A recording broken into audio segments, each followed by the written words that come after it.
సామాజిక వర్గాలకు సంబంధించిన సంఘాల ప్రతినిధులు పెద్దలు దామోదర్ రాజనరసింహ గారి నేతృత్వంలో పిసిసి అధ్యక్షుడు మహేష్ కుమార్ గౌడ్ గారు, మా విప్ అట్లూరు లక్ష్మణ్ గారు, మా శాసనసభ్యులు, మా మంత్రివర్యులు పొన్నం ప్రభాకర్ గారు, పెద్దలు కడియం శ్రీహరి గారు, మీరందరి కార్యక్రమంలో పాల్గొని ప్రభుత్వాన్ని నన్ను ఒక్కడినే అభినందించడం కాదు, కాంగ్రెస్ ప్రభుత్వాన్ని, రాహుల్ గాంధీ గారిని మీరు పెద్ద ఎత్తున చప్పట్లతో అభినందించారు.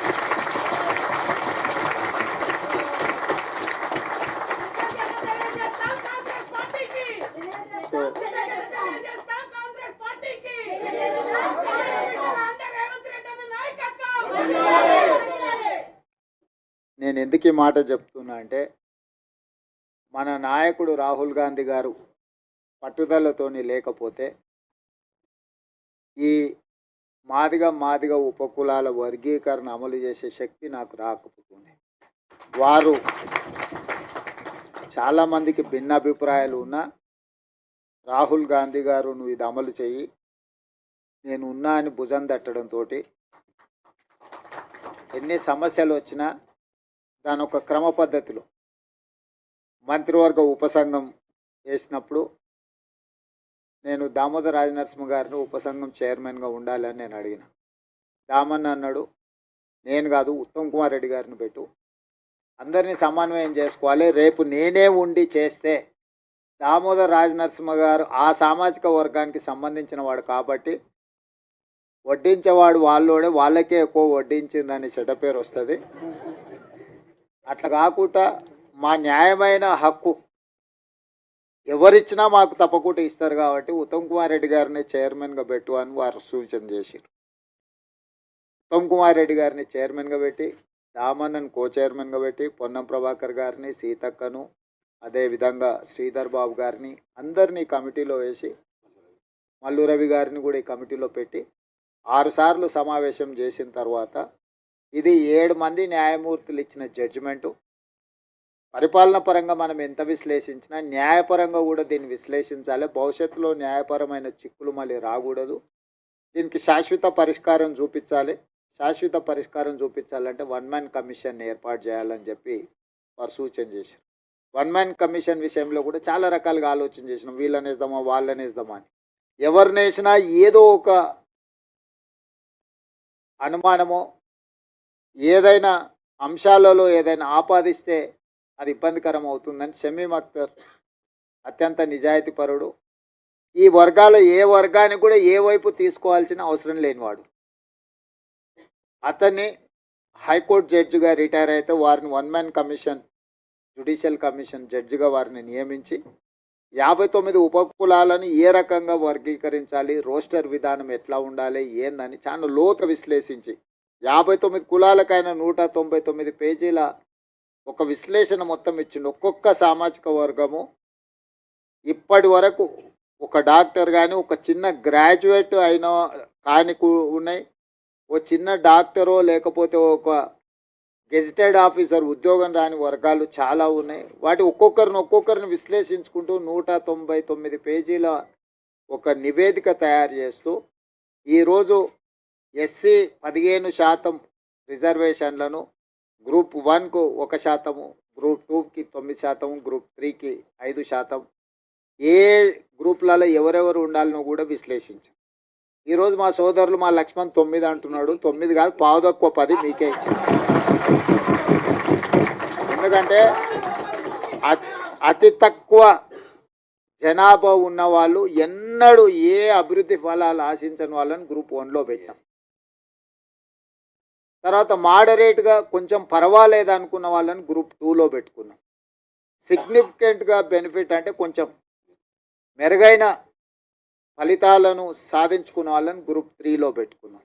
సో గ్రూప్ 1 అండ్ గ్రూప్ 2లో ఉన్నది మొత్తం మాదిగ ఉపకులాలకు సంబంధించిన వాళ్ళే ఉన్నారు. వాళ్ళకి సంబంధించి 10% రిజర్వేషన్ ఈరోజు మీకు అందుబాటులోకి వచ్చింది.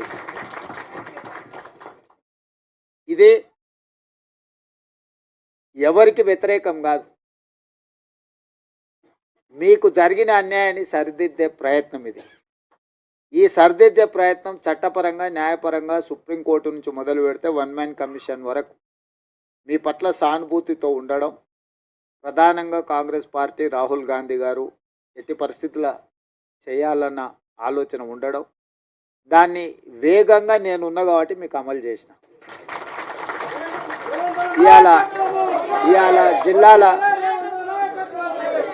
ఇవాళ జిల్లాలో మొదటి నుంచే నేను జడ్పీటీసీ కావచ్చు, ఎమ్మెల్సీ కావచ్చు, ఎమ్మెల్యే కావచ్చు, ఎంపీ కావచ్చు, ఇవాళ ముఖ్యమంత్రి కావచ్చు, ఏ స్థాయిలో నేను రాజకీయాలలో చిన్నది పెద్దది ఏ పదవైనా ఉండని మాదిగోళ్ళ పిల్లలు న్యాయంబడే తిరిగి ఎన్నికల ప్రచారం చేశాను. నేను ముందు నుంచి చెప్పిన, ఇప్పుడు కాదు, 2014లో తెలంగాణ రాష్ట్రం ఏర్పడ్డ తర్వాత అసెంబ్లీలో తీర్మానం పెట్టండి, ఈ ఎస్సీ వర్గీకరణకు తెలంగాణ కొత్తగా ఏర్పడ్డ తెలంగాణ రాష్ట్ర ప్రభుత్వం అనుకూలంగా ఉన్నది అని కేంద్ర ప్రభుత్వానికి తీర్మానం పంపించండి అని సావధాన తీర్మానాన్ని ప్రవేశపెడితే ఆనాటి ముఖ్యమంత్రి గారు నన్ను, మిత్రుడు సంపత్ కుమార్ని, సండ్ర వెంకటవీరయ్యని సభలో నుంచి బహిష్కరించాడు. మేము పెట్టిన తీర్మానమే విధిలేని పరిస్థితిలో సభ ఏకగ్రీవంగా ఆమోదించాల్సిన పరిస్థితి వచ్చింది. ఆనాడు అఖిలపక్షాన్ని తీసుకెళ్తాను, మళ్ళీ ఎన్నడూ తీసుకెళ్ళాలి. సరే, మీరు కొంతకాలం ఓపికగా చూసిర్రు, అవకాశం ఇచ్చిండ్రు, మీకు సహనం ఓపిక ఎక్కువ. మీరు 10 ఏళ్ళు అవకాశం ఇచ్చుకుంటా ఈరోజు రేపు ఈ సంవత్సరం వచ్చే సంవత్సరం ఆపై సంవత్సరం జరగకపోతుందా అని ఎదురు చూసిరు. ఇక 10 ఏళ్లలో మీ సమస్యకు పరిష్కారం కాకపోతే ఈ సమస్యకు పరిష్కారం ఉన్నోళ్ళని దించడమే అని మీరు భావించిండ్రు.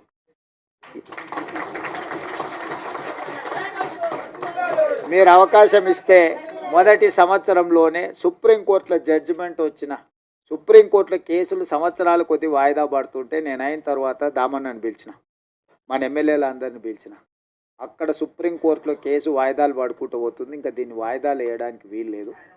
మనమే ప్రత్యేకంగా ప్రభుత్వం నుంచి ఉద్దండులైన న్యాయవాదులను నియమిద్దామన్నా, నువ్వు ఢిల్లీకి వెళ్ళు, ఎమ్మెల్యేలు అందరిని తీసుకొని అని చెప్పి వేముల వీరేశాన్ని, మందుల శామ్యుల్ను, గవ్వంపల్లి సత్యనారాయణ, లక్ష్మణ్ని, అందరినీ ఎమ్మెల్యేలు అందరినీ దామన్నకు తోడిచి ఒక కమిటీ లాగా ఢిల్లీకి పంపించి మన సిద్ధార్థ్ లూత్రాను, అభిషేక్ సింఘ్వీని, వీళ్ళందరినీ న్యాయవాదులను అందరినీ మన తరఫున సుప్రీంకోర్టులో బలంగా కేసును బెంచ్ మీదకి తీసుకొచ్చి బలంగా వాదనలు వినిపించినాం. ఎందుకు వర్గీకరణ చేయాలని దాని మీద. పంజాబ్ వర్సెస్ యూనియన్ ఆఫ్ ఇండియాలో ఉన్న కేసు చాలా ఏళ్ళ నుంచి పెండింగ్ ఉంది. దీంట్లో మీరు అందరు పిల్లలు చాలామంది చదువుకున్న వాళ్ళు ఉన్నారు. ఏళ్ళ కొద్దీ వాయిదాలు పడుతున్న దాన్ని 7 మంది న్యాయమూర్తులు ఒక దగ్గర కూర్చోవడం అనేది అంత తలకగా పని కాదు. ఒకరు కూర్చునుడే కష్టం ఉంది. ఇవాళ రేపు 7 మంది ఒక్కసారి ఇట్లా లైన్గా కూర్చొని మీ వాదనలు వినాలంటే కంటిన్యూస్గా వాదనలు వినిపించి సుప్రీంకోర్టును మెప్పించి సుప్రీంకోర్టులో జడ్జిమెంట్ తీసుకొచ్చి ఆ జడ్జిమెంట్ని ఏ రాష్ట్రం ఈ దేశంలో అమలు చేయలేదు. ఏ రాష్ట్రం, ఏ కేంద్ర ప్రభుత్వం. ఇవాళ మా సోదరుడు ఎక్కడైతే మద్దతు పలుతుండో, నాకు మంచి మిత్రుడు ఆయన, నాకేం విభేదాలు లేవు. నేను మళ్ళీ మీరు ఎవరైనా అనుకున్నారు, కృష్ణమాదిగతో నాకు పర్సనల్ రిలేషన్ చాలా గొప్పగా ఉంది. ఆయనతో నాకు ఏం చిన్న ఎంట్రకాంత కూడా మాకు భిన్నాభిప్రాయాలు. కాకపోతే నాకంటే ఆయన కిషన్ అన్నను, మోడీని ఎక్కువ నమ్ముతుండు. కానీ వాళ్ళ ప్రభుత్వాలు ఉన్న దగ్గర కూడా ఎక్కడ అమలు చేయలే. ఎక్కడ కూడా ఏ రాష్ట్రంలో అన్న వాళ్ళ ప్రభుత్వం ఉన్న కాదు, ఇన్ని రాష్ట్రాలలో వాళ్ళ ప్రభుత్వం ఉంది, నన్ను చేసిరా. కానీ నేనేందంటే ఈ వర్గాలకు అన్యాయం జరిగింది, ఇక నేను ఉన్నప్పుడు కూడా న్యాయం చేయకపోతే వీళ్ళకి ఎవ్వరు న్యాయం చేయరని నేను బలంగా నమ్మిన. అందుకే ఇంకెవ్వరు ఏమన్నా అనుకొని ఎవరు ఏమన్నా తెచ్చుకొని ఈ జాతికి న్యాయం చేయాలనుకున్న పట్టుదలతోని దాన్ని పక్కడబందిగా అన్ని రకాలుగా చేసుకుంటూ వచ్చి నేను అసెంబ్లీలో బిల్లు చేసి, అంతకంటే ముందు ప్రొఫెసర్ కాసిము వీళ్ళు వాళ్ళు వచ్చి నాతో అడిగాను. అంటే నేను చెప్పిన, మీకు బిల్లు కావాలన్నా ఆడాబిడి కావాలన్నా అని. మాకు బిల్లు కావాలి సార్ అని. బిల్లు కావాలంటే దీనికి ఒక ప్రాసెస్ ఉంటుంది. పిల్లగాడు ఎంత తెలుగుకల్లో చదువైనోడైనా వాడు సంవత్సరం చదివినాకనే పరీక్షలు పెడతాం కదా. దీనికి కూడా ప్రాసెస్ కూడా ఒక పద్ధతి ఉంటుంది. అసెంబ్లీ కానీ లేకపోతే క్యాబినెట్ కానీ కమిషన్ కానీ రిపోర్ట్ కానీ దాన్ని చట్టం రూపొందించాలి. చట్టంలో లొసుగులు ఉండొద్దు. మళ్ళీ దాన్ని చట్టం చేసినాక మళ్ళీ దాన్ని ఎవరో ఒకరు దాంట్లో ఏదో ఒకటి ఎతికి కోడిగుడ్డు మీద ఈకలు వీకినట్టు ఏదైనా చేస్తే అది మళ్ళీ మొదటికి వస్తే ఇంక మళ్ళీ ఎప్పటికీ ఇది అపరిష్కృతమైన శాశ్వత సమస్య ఉంటుందని చెప్పి దాన్ని పక్కడ్బందీ చేసి దాన్ని మొత్తం దామన్నను ముందలు పెట్టి వెనకంగా మేము అందరం ఉండి మిగతా వాళ్ళందరినీ సమన్వయం చేసుకుంటూ నేను సభలో కూడా అందరినీ కూడగట్టి ఎవ్వరు కూడా దీన్ని వ్యతిరేకించే సాహసం చేయలేదు. ఎవరిని కూడా వ్యతిరేకించనీయకుండా వ్యవహారం నడిపినాం. ఎందుకంటే దీన్ని అందరి ఆమోదంతో ముందుకు తీసుకెళ్తున్నాను ఒక అభిప్రాయం ఇవ్వడం ద్వారా మాదిగ ఉపకులాలు ఎవ్వరికి అన్యాయం చేస్తలేరు, వీళ్ళు వాళ్ళ న్యాయమైన హక్కు కోసమే వాళ్ళు ప్రయత్నం చేస్తున్నారు అనే ఒక విస్తృత అభిప్రాయాన్ని కల్పించడం కోసం ప్రభుత్వం పూర్తిగా ప్రయత్నం చేసింది. ఇవాళ దాన్ని సాధించుకున్నాం. నేను ఆయన అసెంబ్లీలో చెప్పిన దీన్ని కొలిక్కి తెచ్చే వరకు ఏ నోటిఫికేషన్ ఇవ్వనని. ఆయలటి నుంచి ఇవాళ వరకు ఒక్క నోటిఫికేషన్ కూడా ఇవ్వలే. ఎందుకంటే నాకు కూడా దీన్ని ఏదో ఒకటి తేల్చాలి. ఎన్నేళ్ళు 30 ఏళ్ళ నుంచి 35 ఏళ్ళ నుంచి ఇది సిక్కుముడై జటిలం అయిపోయి ఇది ఒక సమస్యగా తయారవుతుంది. దీనికి ఒక పరిష్కారం చూపిస్తే చరిత్రలో ఎప్పుడైనా చిన్న సాయం చేస్తేనే మీరు ఎక్కువ గుర్తుపెట్టుకుంటారు. పూట ఇంత అన్నం పెడితే కూడా 10 ఏళ్ళు 20 ఏళ్ళు ఈ జాతి నమ్మకంగా ఎంబడి నడుస్తుంది. ఓ పూట భోజనం పెడితే కూడా నమ్మకంగా నడుస్తారు. గ్రామాలలో మాకు తెలుసు. ఎందుకంటే పొలంకాడు మీకు మాకే కాదు ఉన్నది సంబంధం అంతా. బాయికాడ ఏదైనా ఉన్నది మీకు మాకే సంబంధం కాబట్టి మీ గురించే నాకు పూర్తిగా అవగాహన.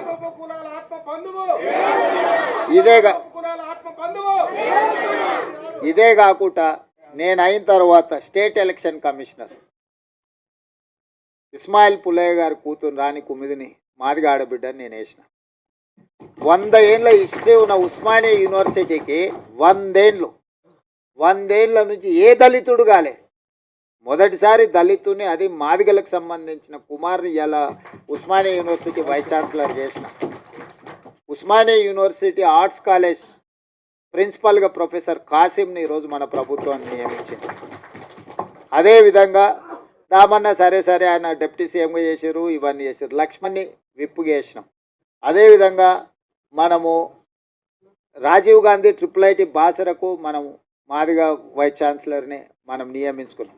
పబ్లిక్ సర్వీస్ కమిషన్లో పాల్వాయి రజనీ కుమార్ని ఈరోజు మెంబర్గా మాదిగా ఆడబిడ్డని ఈరోజు విద్యా కమిషన్ వేస్తే చారగొండ వెంకటేష్ని వేసినాం. ప్రొఫెసర్ పురుషోత్తం గారిని రిటైర్ అవ్వగానే ఇమ్మీడియట్గా హయ్యర్ ఎడ్యుకేషన్లో వైస్ చైర్మన్గా నియమించుకున్నాం. అదే సరే సీఎం ఆఫీస్ సరే టికెట్ల విషయంలో సరే అంటే నేను ఎందుకు ఇవన్నీ మీకు చెప్తున్నా అంటే గతంలో మీకు చిన్న అవకాశం రావడానికి చాలా కష్టం ఉండే. ఇవాళ state election commissioner, Osmania University, Rajiv Gandhi IIIT, higher education, విద్యా కమిషన్, పబ్లిక్ సర్వీస్ కమిషన్, ఎక్కడైనా నాకు ఏ అవకాశం వచ్చినా ఎవరు ఏమని అనుకొని వీళ్ళకి ఈసారి చేయాల్సిందే అని చెప్పి అవసరమైతే మా వాళ్ళని పక్కన పెట్టి కూడా మీ వాళ్ళకి చేసిన. ఎందుకంటే మీకు నష్టమైంది కాబట్టి వీళ్ళందరినీ మేలు చేయాలి, మేలు చేస్తే ప్రయోజనం ఉంటుంది, మీరందరూ బాగుపడాలని నా సూచన ఒక్కటే, అవకాశం వచ్చినప్పుడు నిలబెట్టుకోండి. దాన్ని 10 మందికి సాయం చేయడానికి ఉపయోగించండి. మన వాళ్ళకి ఏమవుతుందంటే మీకైనా మాకైనా రాగానే జర పుర్సత్ అయిపోతాం, మనం జర రిలాక్స్ అయిపోతాం, జర దావతులకు గీవతులకు ప్రాధాన్యత ఇస్తాం. దాంతో ఏమవుతుందంటే చూసినావా వీళ్ళకి అవకాశం ఇస్తే నిలబెట్టుకోలేదు, వీళ్ళకి అవకాశం ఇస్తే గిట్ల చేసిరు, వీళ్ళకి అవకాశం ఇస్తే గట్ల చేసిరు అని ఎదురుగున్నోళ్ళు మన వెనకంగా మాట్లాడుకుంటారు. అందుకోసం నేనేమంటున్నట్టు ఈ అవకాశం వచ్చిన వాళ్ళు కానీ రేపు భవిష్యత్తులో ఈ ఉద్యోగాలలో డాక్టర్లుగా, లాయర్లుగా, ఇంజనీర్లుగా, IASలుగా, IPSలుగా మన పిల్లలు ఎవరైనా చివరికి హోంగార్డ్ కానీ కానిస్టేబుల్ కానీ 10 మందికి సాయం చేసేటట్టు మనం దీన్ని నిలబెట్టుకుంటే ఏమవుతుందంటే ఇంకో 10 అవకాశాలు వస్తాయి. మనం అవకాశం ఇచ్చినప్పుడు దీన్ని సరిగ్గా మనము ప్రజల ముందర కొంచెం మన గౌరవం పెరిగేటట్టు మనం వివరించకపోతే ఏగ వీళ్ళకి ఇస్తే గింతేనా, వీళ్ళు మారరు, వీళ్ళు గిట్లనే ఉంటారు. అంటే నేను జర ఓపెన్ అయ్యి చెప్తున్నా మీతో, ఎందుకు చెప్తున్నానో దీన్ని అర్థం చేసుకోరి. అంతా బాగుందని చెప్పి మీకు చేతులు కలిపి ఫోటో దిగి పంపొచ్చు, కానీ దానివల్ల పూర్తి స్థాయి ప్రయోజనం లేదు. మనకి ఏ అవకాశం వచ్చినా దాన్ని నిలబెట్టుకొని అరే వీళ్ళకి ఇస్తే సమర్థులే, బాగా చేస్తారు, 10 మందికి ఉపయోగపడతారు, జర పద్ధతి మీద ఉంటారని మనం నిరూపించుకుంటే ఏమైందంటే ఇంకో 10 అవకాశాలు కొత్త వాళ్ళకి వస్తాయి.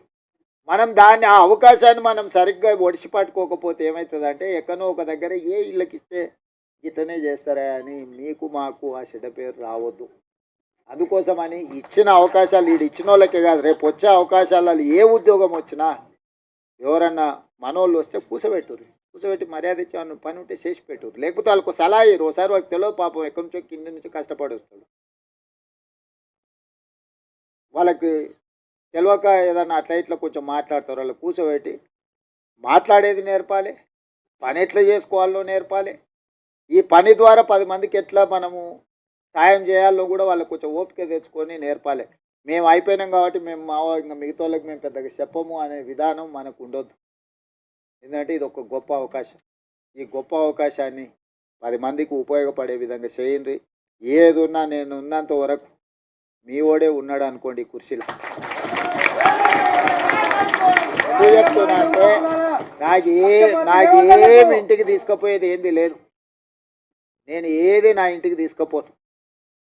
10 మంది ఇబ్బందులు ఉన్న వాళ్ళకి సాయం చేయడానికి నేను ఉన్నా. నాకు పేరు తప్ప ఇంకేంది లేదు. అరే నన్ను కనిపిస్తే మీరు నమస్కారం పెడితే నాకు సంతోషం అవుతుంది. గతే అరే మాకు అన్న చేసి నమస్తే అన్న, నన్ను గుర్తుపట్టకపోయినా నేను మిమ్మల్ని గుర్తుపట్టకపోయినా నమస్తే పెడితే నేను చేసిన పనికి నాకు సంతోషం కలుగుతుంది. నేను అంతమించి మీ నుంచి ఏం ఆశిస్తలేదు. ఆయన సతీష్ మాదిగా నేను పొట్టేలు కోసి దావతీయమని కూడా నేనేం అడుగుతలేదు. ఆయన కూడా అప్పుడప్పుడు చెప్తుంటే కానీ వినడు, అప్పుడు అట్లా ఇట్లా చేస్తుంటాడు. ఆయన దృష్టిలో పెట్టుకొని ఇప్పటి దగ్గర చెప్పిన శిలక్కి చెప్పినట్టు చెప్తినరా నాయన నీకెందుకు నేను ఉన్నా కదా అని అంటే ఉన్నట్టు ఉంటాడు, అప్పుడే అట్లా పోయేస్తాడు.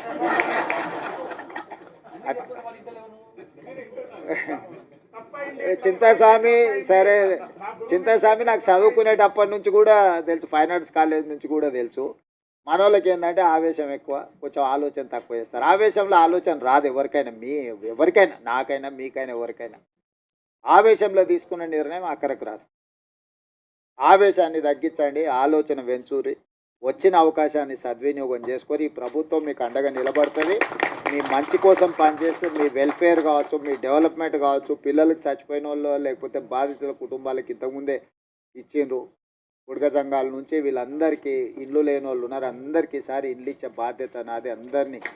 మీ అందరినీ మీ వెల్ఫేర్ కోసం, మీ డెవలప్మెంట్ కోసం, మీ ఎడ్యుకేషన్ కోసం పర్ఫెక్ట్గా గవర్నమెంట్ చేస్తుంది.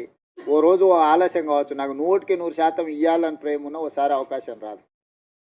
దాని అర్థం మీకు ఇవ్వద్దని కాదు, దానికి కొంచెం ఓపిక, కొంచెం వ్యవహారం, కొంచెం పద్ధతి మీద మనం చేసుకుందాం. మీరందరూ ఎవరితో కొట్లాడకరి, మీరు ఎవరితో వాదించాల్సిన పని లేదు, ఎవరితో కొట్లాడాల్సిన పని లేదు. మీ పని మీకు జరుగుతుంది. జరగడానికి ఇంతమంది ఉన్నాం మేము ఈడ. మీకు ఏం కావాలో చేసి పెట్టడానికి మేము ఉన్నాం, చేసి పెడతాం. మంచిగా చేసుకొని నిలబెట్టుకోండి. పిల్లల్ని మంచిగా కోచింగ్ సెంటర్లకు పంపించుర్రి, ప్రిపేర్ చేయండి, పాస్ చేయించుండ్రి. వాళ్ళకి ఎడ్యుకేషన్కి ఏం కావాలనో, వాళ్ళ కోచింగ్లకు ఏం కావాలనో కూడా ఫర్దర్గా చేద్దాం. ఎందుకంటే ఇప్పుడు వరుసగా నోటిఫికేషన్లు వస్తాయి. ఈ నోటిఫికేషన్లో పిల్లలు సెలెక్ట్ కాకపోతే మనం ఇచ్చిన ప్రయత్నం అంత ఏంది? బ్యాక్లాగ్ పోస్టులు ఎందుకు ఉండాలి? పిల్లల్ని చదివించుర్రు, వాళ్ళ చదువులకు కావాల్సిన, వాళ్ళ కోచింగ్లకు కావాల్సిన ఏమున్నాయి, ఫారెన్ పంపించడానికి స్కాలర్షిప్లు ఉన్నాయి, అన్నీ ఇస్తా. పిల్లల్ని పంపించుర్రు, బయటికి పంపిరు. ఎంతసేపు మన ఊర్లోనే మనం ఉండి, మన ఇళ్ళలోనే మనం ఉండి, మన దగ్గరనే ఉండి, ఇక్కడనే మనం ఇందులోనే ఇది చేయకంటే కొంతమంది చదువుకున్న వాళ్ళు చిన్న బయటకు పోతుంటే వాడు పెద్దోడు అవుతాడు, ఎదుగుతాడు, సమాజానికి ఉపయోగపడతాడు. వాడిని చూసి ఇంకో నలుగురు తయారవుతారు. అరే మావాడు అమెరికాకు పోయి మేము కూడా పోతుంటాం, వాడు పోయినోడు నలుగురిని తీసుకుపోతాడు. ఒకరు పోయినరా అనుకో, నలుగురు తనకు తెలిసిన వాళ్ళే తీసుకుపోతాడు కదా.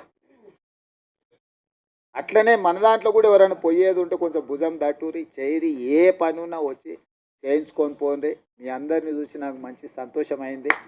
మీరందరూ అండగా నిలబడి ఉంది. ఒక సభ నేను మిమ్మల్ని అందరిని అడిగేది ఒక్కటే, నా కోసం కాదు, రాహుల్ గాంధీ గారు దీంట్లో పెద్ద ఎత్తున చేసిండు.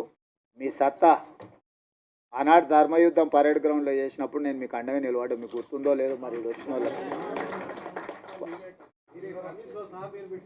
సరే, ఆ రోజు నేను వచ్చిన అట్లాంటిది ఈరోజు విజయోత్సవ సభ పెట్టుండ్రి. రాహుల్ గాంధీని దామన్న తీసుకొస్తాడు.